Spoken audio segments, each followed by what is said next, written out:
16 दिसंबर 1971 को कायदे आज़म का पाकिस्तान दो लख्त हो गया। 21 दिसंबर को ज़ुल्फ़िकार अली 1971 में ज़ुल्फ़िकार अली भुट्टो ने पहले सिविल चीफ मार्शल एडमिनिस्ट्रेटर और सदर पाकिस्तान की हैसियत से हलफ उठाया। 7 साल उन्होंने इक़्तिदार किया, पाकिस्तान को आइन दिया, इस्लामिक समिट कॉन्फ्रेंस करवाई, पाकिस्तान के एटॉमिक प्रोग्राम की बुनियादें रखीं और पाकिस्तान को जमहूरियत के ट्रैक पर चढ़ाने की कोशिश की।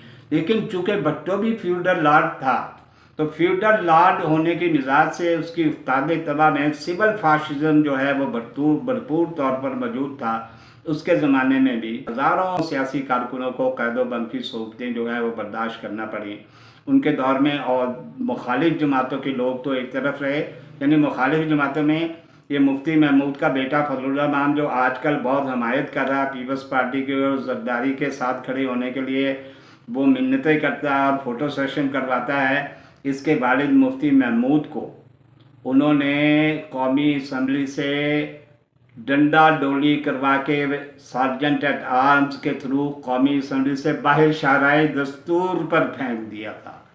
फिर उन्होंने अपने साथियों को कब माफ़ किया? उन्होंने जे रहीम को माफ़ नहीं किया, उन्होंने खुर्शीद हसन मीर को माफ़ नहीं किया, उन्होंने हनीफ रामे को माफ़ नहीं किया, उन्होंने गुलाम मुस्तफ़ा खर को माफ़ नहीं किया। लाहौर का एक गरीब सियासी कारकुन जो वो किसी तरह खर काबीना में वज़ीर मवासलात बन गया था, मियाँ इफ्तिखार तारी को भी धुलाई कैंप की सैर करवाई गई। और अगर उनके साथ कुछ लोग चिमटे रहे और अपने नज़रियात उनको बताते रहे, उनमें डॉक्टर मुबशर हसन और बाबाए सोशलिज़म शेख रशीद थे। इन्होंने इनका साथ दिया और इक़्तिदार के दिनों में उनका साथ जो दिया वो मौलाना कौसर नियाज़ी ने भी दिया। और 5 जुलाई 1977 को जब जनरल ज़ियाउल हक ने अपना फरवरी 1977 के इंतखाबात में धांधली के नतीजे चलने वाली तहरीक को जवाज़ बनाकर जब उनकी हुकूमत का तख्ता उलट दिया, तो फिर मौलाना कौसर नियाज़ी जैसे लोग, हफीज़ पीरज़ादा जैसे लोग और कई दीगर बेनज़ीर के अंकल जो हैं वो सारे के सारे पीपल्स पार्टी छोड़कर सर झुका के दाखिले में खानाए इक़्तिदार हो गए। वो सब प्यारे हो गए ज़ियाउल हक को। कुछ जाले कारकुन थे जो तहरीक चलाते रहे, उनमें पीर अफरानीपुर जैसे लोग थे जिन्होंने तहरीक को ज़िंदा रखा। ज़ियाउल हक जो 90 दिनों के लिए आया था वो 11 साल तक बरसरे इक़्तिदार रहा। अगर 17 अगस्त 1988 को उसका जहाज़ क्रैश ना होता तो उसने 1985 में जो गैर जमाती इंतखाबात कराए थे उसके हवाले से ये बयान दागा था मार्च 1988 में कि मैं अगर ज़िंदा रहा तो मैं ऐसे 4 इलेक्शन करवा के जाऊँगा। वो अगले 20 साल मज़ीद यानी 31 साल तक जनरल ज़ियाउल हक मरहूम जो है वो रहना चाहते थे इक़्तिदार में। और फिर उन गैर जमाती इंतखाबात के नतीजे में किस किस्म की मखलूक हमारे सामने आई, उसमें हमारे सामने ये मियाँ मोहम्मद नवाज शरीफ साहब आ गए। 1988 में ये 85 में भी वज़ीर आला बन गए, 88 में भी जब जुनेजो की हुकूमत का दरन तख्ता कर दिया गया। ये ड्रीम लीग पंजाब के सदर थे जुनेजो लीग के, इन्होंने तोता चश्मी की, ये पहले लोटे बने जुनेजो लीग के और इन्होंने पंजाब की निगरान वज़ारत उलिया के लिए इन्होंने अपनी पार्टी के साथ, अपने लीडर के साथ बेवफाई की। नवंबर 1988 के इलेक्शन से लेकर 12 अक्टूबर 1999 तक नवाज शरीफ यानी फिर वो बन गई थी मुस्लिम लीग नून और पीपल्स पार्टी नूरा कुश्तियाँ आपस में करते रहे। लूट मार का बाजार गर्म हुआ, तोशा खाना लूटा गया। और वो नवाज शरीफ जिनका 1984 तक सिर्फ एक कारखाना था, वो जब उन्हें निकाला गया इक़्तिदार से तो वो 70 कारखानों के मालिक बन चुके थे। उन्होंने 1992 में बहैसियत वज़ीर आज़म कर्ज़ा पकड़ा, लेकिन आज तक वो कर्ज़ा उन्होंने वापस नहीं किया।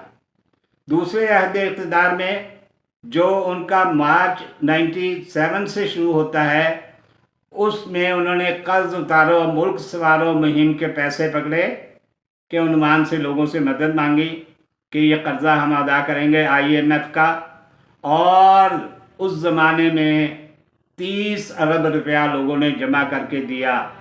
आज तक उस 30 अरब का पता नहीं चला कि वो किस अंधे कुएं के अंदर जो है वो फेंक दिया गया। 13 अक्टूबर 1999 में परवेज़ मुशर्रफ बरसर इक़्तिदार आ गए और फिर वो बरसर इक़्तिदार रहे सितंबर 2008 तक। फिर नवाज़ और ज़रदारी, इन दोनों की पार्टियां मिसाक़ जमहूरियत की रोशनी में इक़्तिदार में आईं। ये मिसाक़ जमहूरियत किसने करवाया था? ये दोनों पार्टियां शुरू ही से, पहले दिन ही से, रोज़े अव्वल ही से ये दोनों सियासी जमातें एस्टेब्लिशमेंट का मुर्गे दस्त आमोज रही हैं। ये सब एस्टेब्लिशमेंट के गुमाश्ते थे, उनके एजेंट थे। फिर इसी तरह नवाज शरीफ का आलम यह है कि जब ज़ियाउल हक का जहाज़ क्रैश हो गया तो उनकी जो पहली बरसी बनाई गई 1989 में, तो वहाँ खिताब करते हुए 17 अगस्त 1989 को नवाज शरीफ ने कहा था कि ज़ियाउल हक के मिशन को अब मैं आगे बढ़ाऊँगा।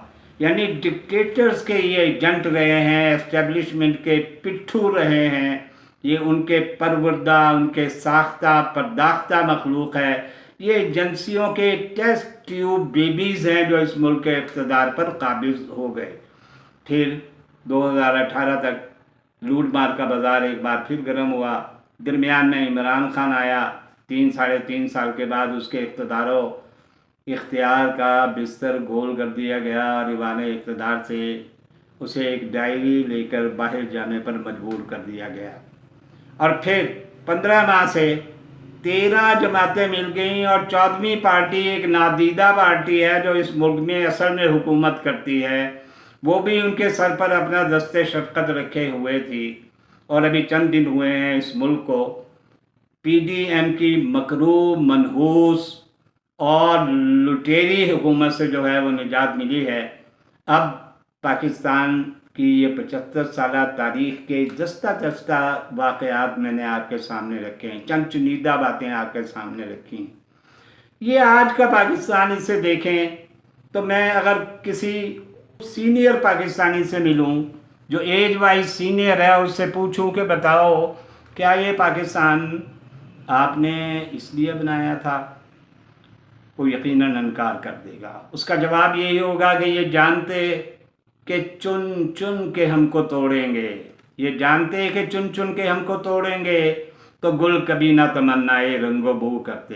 पाकिस्तान बनने के बाद कायदे आज़म की आंखें बंद होने के बाद हुआ क्या? हुआ ये कि कहने वाले को ये कहना पड़ा, नए रंगिए गर्दश दौरां तो देखिए, नए रंगिए गर्दश दौरां तो देखिए, मंजिल उन्हें मिली जो शरीके सफ़र न थे। और फिर पाकिस्तान में लुटेरों, डकैतों, चोरों की हुकूमत कायम हुई। एस्टेब्लिशमेंट उनके सरों पर भी अपना दस्ते शफ़क़त रखे हुई थी। और इस मंजरनामे को देखकर बहुत पहले, अशरों पहले उस्ताद दामन ने कहा था कि लुटन वाले यहाँ रज के लुटे आए, लुटन वाले यहाँ रज के लुटे आए। सोए तुसी भी हो ते सोए असी भी हाँ, लुटन वाले यहाँ रज के लुटे आए, सोए तुसी भी हो ते सोए असी भी हाँ, लाली अखियां दी पई दसदी है, रोए तुसी भी हो ते रोए अस्सी भी हाँ। आज 76 बरस के बाद जो मुहिब्बे वतन पाकिस्तानी है, जिनके आबा और अजदाद ने कुर्बानियाँ दी हैं, वो ये ज़रूर सोचता है, पाकिस्तान की यह हालत देखता है तो वो ये कहने पर मजबूर हो जाता है जो कभी नवाज़ादा नसरुल्लाह खान ने अपनी एक तकरीर के आगाज़ में कहा था कि तड़प उठता हूँ ज़िक्र आशियाँ से, तड़प उठता हूँ ज़िक्र आशियाँ से, तमन्ना भी बहुत थी आशियाँ की। और आम पाकिस्तानी से पूछिए जिनके आबा व अजदाद हिजरत करके आए थे, मशरक़ी पंजाब से जो हिजरत करके आए थे, जो बिहार से हिजरत करके आए थे, जो आसाम से हिजरत करके आए थे, जो यूपी से हिजरत करके आए थे, जो सीपी से हिजरत करके आए थे, वो आज उनसे पूछें कि पाकिस्तान को आपने कैसा पाया, तो उनका जवाब जो है वो बड़ा ही दर्द अंगेज़ होगा। وہ جگر گداز ہوگا، دل گداز جواب وہ دیتے ہیں. وہ کہتے ہیں کیا اس لیے چنوائے تھے تقدیر نے تن کے، کیا اس لیے چنوائے تھے تقدیر نے تن کے، بن جائے نشیمن تو کوئی آگ لگا دے. یہ 75 سالہ تاریخ زخموں کی ایک روداد ہے.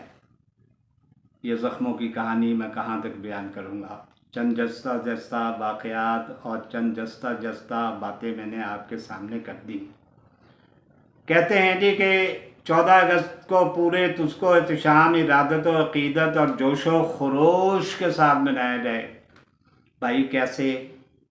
جب ہزاروں سیاسی کارکن جیلوں میں پڑے ہوئے ہیں، پاکستان کی مقبول ترین سیاسی جماعت کے لیڈر کو آپ نے سی کلاس کا قیدی بنا کر اٹک جیل میں رکھا ہوا ہے، جب آپ 14 اگست کے موقع پر بھی ملک پر سے دفعہ 144 اٹھانے کے لیے تیار نہیں ہیں، جب داتا کی نگری، جب علامہ اقبال کے شہر، جب شہر لاہور ہی میں دفعہ 144 کا نفاذ ہو، قدم قدم پر پولیس کے ناکے ہوں، 4 سے زیادہ بندے اگر کوئی پرچم تھام کر نکلیں کسی جماعت کا یا پاکستان کا، تو پولیس ان پر اندھا دھند لاٹھی چارج کر رہی ہو، تو ایسے میں ہم جشن آزادی کیسے منائیں؟